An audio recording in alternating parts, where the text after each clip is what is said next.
Hello， 大家好，欢迎回到我的频道，我是 Grayson。大家都应该知道，我很喜欢研究社交平台的算法机制，所以因为最近我想发展我的 Instagram 账户，我就首先想到我要研究一下 Instagram 的算法。因为当你了解它的算法机制之后，你就能够充分利用它来帮助你快速涨粉，获得更多互动，你就不会遇到你花了很多时间和精力去制作贴文，但是没有人去点赞和评论这种情况。今天这期影片我就会和大家分享最新的 Instagram 算法。如果你想让你的 Instagram 账户快速涨粉，千万别错过这期影片。如果你是第一次来到我频道，我的频道主要是分享关于社交媒体以及网络创业的内容。如果你也喜欢这样的内容，欢迎订阅我的频道，一定要记得打开旁边的小铃铛，这样你就不会错过任何新影片通知了。那么话不多说，开始我们今天的内容。如果你在使用 Instagram， 并且你想经营你的 Instagram 账户，想要吸引更多流量，我猜你的心中一定会有很多疑问。Instagram 算法是如何运行的？如何才能让更多人看到自己的内容？使用标签到底有用吗？发布影片比发布图片更有效果吗？别担心，在这期影片里面，你都会找到答案，所以一定要看到影片最后。Instagram 最近也提到了它的算法是如何运行的。总的来说 ，Instagram 会根据你平时的使用行为来推荐给你最适合你的内容。就算是两个账户追踪相同的人 ，Instagram 账户也会根据这两个账户的行为来呈现给他们不同的内容。所以可以这么说，每一个人的 Instagram 账户所呈现的内容都是不一样的。决定什么内容最先出现在你 Instagram 首页有4个要素。首先，第一个要素，你平时互动率最多的账户和贴文；第二，贴文的时效性；第三， Instagram 的使用频率；第四，你追踪了多少个账户。根据 Instagram 会有5个因素影响算法推荐给你的内容。首先，第一个因素，兴趣。算法会很看重你平时使用 Instagram 的行为，例如你喜欢点赞什么样的内容，你喜欢追踪什么样的账户，你在追踪什么样的标签，你会看谁的现实动态，你会和哪些账户聊天等等。这些你平时所有的行为都会告诉算法你喜欢什么样的内容，你对哪些内容感兴趣，算法就会根据这些标准来分析你的喜好，呈现给你最适合你的内容。第二个因素就是你和其他账户之间的关系。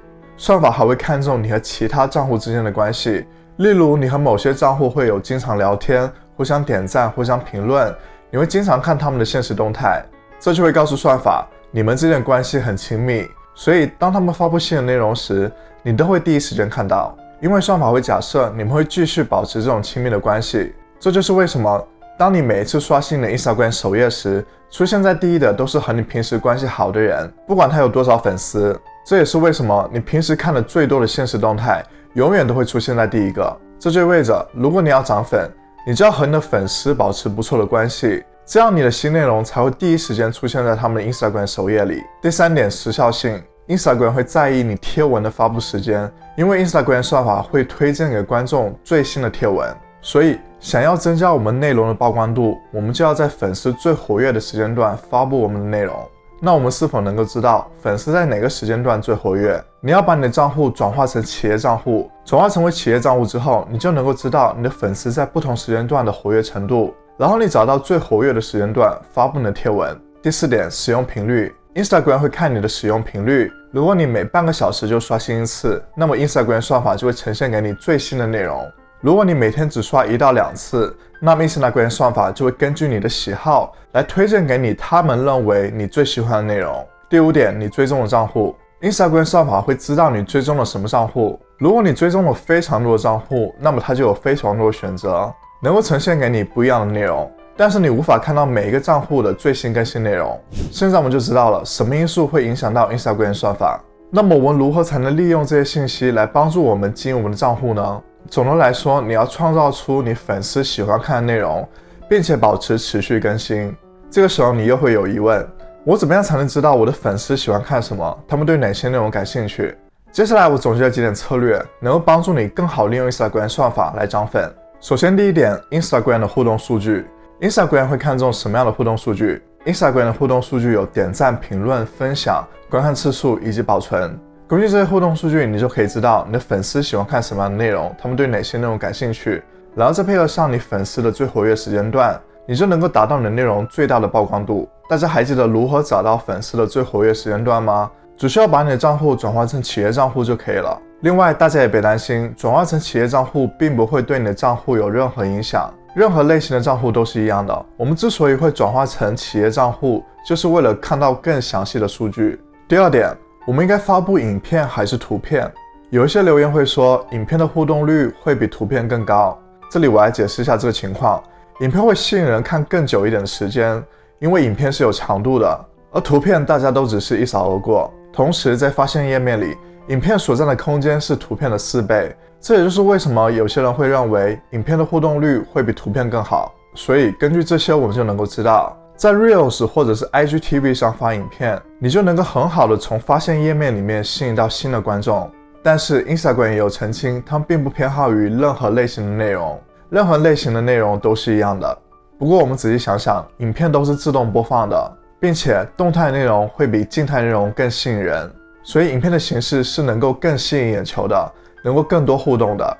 第三点，持续发布限时动态。之前有提到，出现在限时动态前列的都是你平时看的最多的限时动态。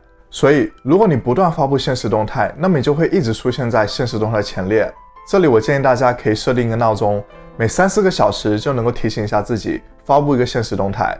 同时我们还要充分利用限时动态里面的功能，例如提问和投票，这样你就会很大的增加你粉丝的互动率。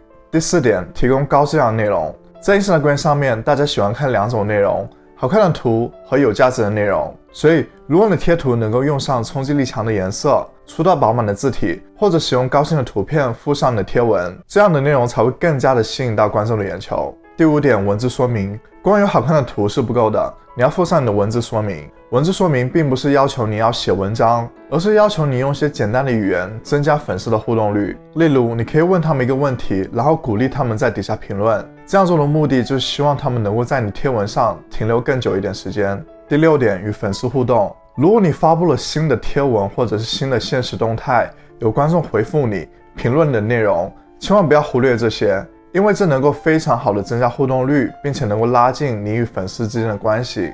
如果你想要把 Instagram 当成你的推广工具，那么你就要把你的粉丝当成是你的客户，他们有问题你就要及时回复，他们有评论你的内容你也要及时回复。第7点，使用标签。很多人在使用 Instagram 时都没有使用标签，标签是非常重要的。标签的作用就是让还没有认识你的人发现你的内容。你可以使用不同容量的标签来增加你贴文的曝光度。第8点，保持持续更新。我经常有提到 YouTube 要保持持续更新，其实 Instagram 也是一样的。你要找到适合你的更新频率，例如1周2次、1周3次。你要保证你的曝光度，你不要在这周更新了5次，然后接下来1个月都没有更新。在保持更新频率的同时，我们还要注重我们内容的质量，我们不能为了更新而更新。想要在一个社交平台上取得成功，了解到它的算法机制是非常重要的。希望这期影片能够帮助你了解到 Instagram 的算法机制，让你能够利用它来帮助你涨粉。如果大家有什么问题，可以在底下留言告诉我。如果大家觉得这期影片对你们有帮助，欢迎为我点个赞。如果大家还想了解更多关于社交媒体的内容，欢迎订阅我的频道，打开旁边的小铃铛，我会每周更新影片。那我们下次再见，拜拜。